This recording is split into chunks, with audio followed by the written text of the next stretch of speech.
大家好，这里是奈良的厨房。今天我要用红薯来做一份美食。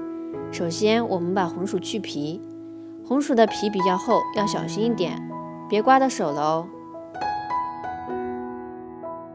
然后我们把红薯切成滚刀块，放在盘子里备用。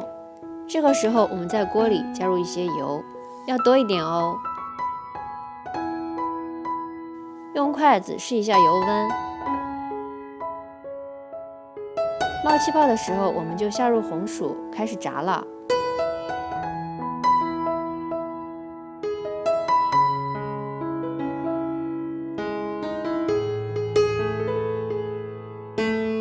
小火慢慢炸，这样的话才可以把红薯的内里都炸得很软。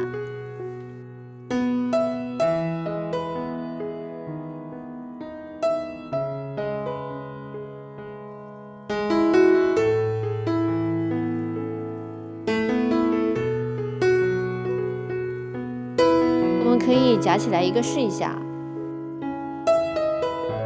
如果可以很轻松的用筷子戳透，那就熟的差不多了。我们把它捞出来，沥干油分。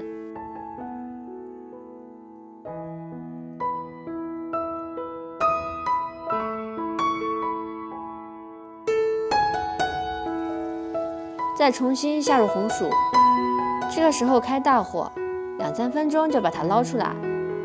重新下锅以后，可以让它的外表炸得金黄酥脆，更加的爽口哦。我们再另外找一个锅，给里边加一些白糖，加一些水，开小火，把它慢慢熬化，糖就会慢慢变色，变成焦糖色。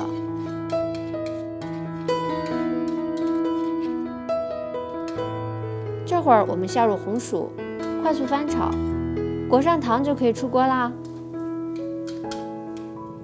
这就是非常普通的家常拔丝红薯的做法，非常简单，但十分考验对火候的把握。如果你喜欢的话，赶快做给自己的家人试试吧。这里是奈良的厨房，我每天都会发布不一样的美食视频，我们下次再见啦。